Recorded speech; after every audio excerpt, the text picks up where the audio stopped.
Welcome into Duval Daily, presented by GenJag.com. I'm Jordan DeLugo. Thanks so much for tuning in here on Friday, April 25th, about 11 p.m.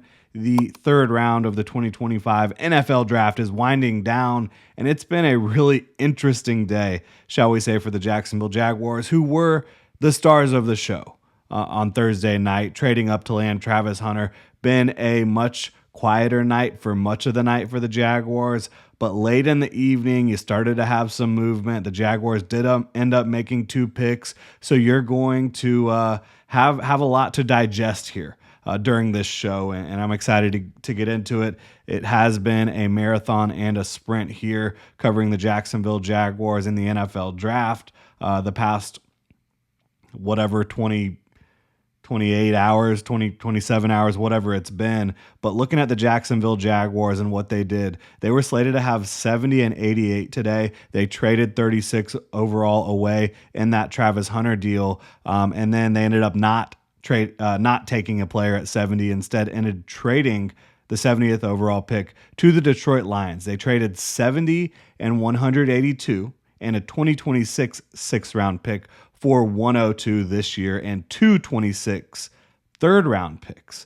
That's 1 third-round pick and 2 sixth-round picks to the Lions for 3 third-round picks. Like, that is a pretty crazy deal when you look at how much the Jaguars were able to get in return. Again, 3 third-round picks in exchange for 1 third-round pick and 2 sixth-round picks. The Lions traded up to take receiver Isaac Tesla out of Arkansas. For me, that was a pretty shocking move by the Detroit Lions. And for the Jaguars, it was a move that maybe not entirely necessary, but it was a move that helped you recoup some 2026 draft capital, right? Some 2026 draft capital after you traded away your first round pick in 2026 to get Travis Hunter. So you're able to potentially give yourself some more flexibility, some more versatility, ammunition to move back into the first round in 2026 if you so choose. Certainly gives you flexibility to make in-season trades if you want to do that. There's a lot of different things that the Jaguars can do with the picks they acquired in that trade with the Lions, trading down from 70. And I know that can be frustrating for fans that are waiting, all evening for the Jaguars to make a pick, and then at 70 they ended up trading it away. But the Jaguars did make 2 picks in this third round, and they actually made another trade. That pick 102 that they got from the Lions, they ended up trading that to the Houston Texans. The second trade that the Jaguars have made with the Houston Texans since James Gladstone, Liam Cohen, and Tony Baselli took over, which is pretty wild, trading twice with your division rivals that quickly. But that's an interesting trade as well. The Jaguars were still slated to pick at 88 and then 102. They traded back up from 102 with the Texans, and they got to pick 89, right? And so the Jaguars traded 102 and 142 away to the Houston Texans. The Texans in return gave the Jaguars picks 89 and 236. And speaking of the Texans, they drafted a couple Iowa State receivers that I was pretty high on. That pairing from Iowa State, Jalen Knoll and Jaden Higgins, heading to Houston. So they're going to have a really interesting wide receiver group with Christian Kirk, obviously, former Jacksonville Jaguar. They traded over there Nico Collins. Tank Dell's injured, but that's going to be something to watch here in the AFC South this year. But getting to these Jaguars picks at 88 and 89, they did actually make their picks. And they took Caleb Ransaw at 88. They took Wyatt Milum at 89. We will talk about both of those prospects right here, right now. If you're enjoying the draft content, please like and subscribe. Helps us out tremendously here. So Caleb Ransaw at 88 was a Tulane nickel corner by way of Troy. Spent his first 3 years at Troy, transferred to Tulane, had a nice year there for them. Again, primarily played nickel, moved around a bit, had a lot of man coverage assignments at Tulane for the Wave there. And he's a guy that's 5'11", 197, unbelievable athlete, really. 4.33 40-yard dash, 1.52 10 split, 40-inch vert. And again, he primarily played nickel. Insanely athletic, insanely tough, a great tackler. You do not see very many corners with a missed tackle rate of 5% for their career, and that's exactly what you see from Caleb Ransaw. He's a tough guy. He's one tough cookie. And then I think based on what you saw at Tulane, you're like, okay, this is a nickel. How does that kind of work with the Jacksonville Jaguars, what they want to do?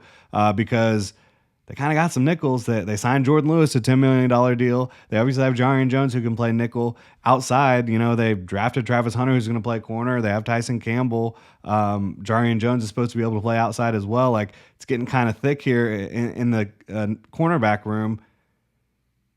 They think he can play safety. And with his skill set, with his traits, his tackling ability, I think they're probably right. And you talk about Caleb Ransaw now as a safety, a 5'11", 197-pound safety who can run like the wind, jump out of the gym, is a tough player and a great tackler and has man coverage experience, but who also can see the game well in front of him. Now you're talking about cooking with gas, and the Jaguars had a big need at safety. Does Caleb Ransaw address that need? I think he might. We'll dive in more to James Gladstone and Liam Cohen's comments about this pick. Tomorrow morning, we'll grade the pick, all that good stuff. But I think that's where you can kind of take this one. Potentially a starting safety for the Jacksonville Jaguars, who will also have some versatility for them. Definitely an interesting one there, Caleb Ransaw out of Tulane. And then at 89, they take Wyatt Milum out of West Virginia. This is an interesting one for me. There's no doubt about it. At West Virginia, he was an insanely clean tackle. The last 3 years starting for them, 0 sacks allowed, which is like a statistical anomaly. It's just insane. He was very clean in pass protection. But I didn't think he had the traits to really play tackle at the next level. Maybe the Jaguars don't either. We'll see. But he was announced as a guard. James Gladstone said that he would begin his young career working at guard, right? But that he could potentially play all over the offensive line for them. He did not look super comfortable transitioning inside at the Senior Bowl. I was actually pretty excited about him as a guard prospect prior to the Senior Bowl, but the Senior Bowl left a little bit of a bad taste in my mouth. But just watching the film, seeing how he tested, which he tested fairly well. He didn't have like a very good 40-yard dash overall, but all his other athletic testing was either above average to very good. For the most part, the agilities, the explosiveness, all that stuff. And so, like, you're talking about a guard, the 40-yard dash is not nearly as important as looking at some of the explosiveness and the agility and the strength. And I think he has all that, and I think he has a mean streak. I think he's going to have the ability to potentially compete at guard for the Jaguars. I think he needs to obviously develop in that role, in that position. But somebody who I think could potentially be a starter down the road for the Jaguars. I don't think that he's going to come in and overtake Ezra Cleveland, certainly not Patrick McCary or Robert Hainsey at center, but somebody who gives you some depth, some versatility, and a guy who, maybe has a year where he develops behind Ezra Cleveland at guard, and then maybe he can compete to win that job in 2026 is kind of how I view it with Wyatt Milum here. But I do like the nastiness, the athleticism kind of in shorter spaces, right? I think Wyatt Milum definitely has that and some toughness and strength. So those are the Jaguars picks from day 2 of the 2025 NFL Draft.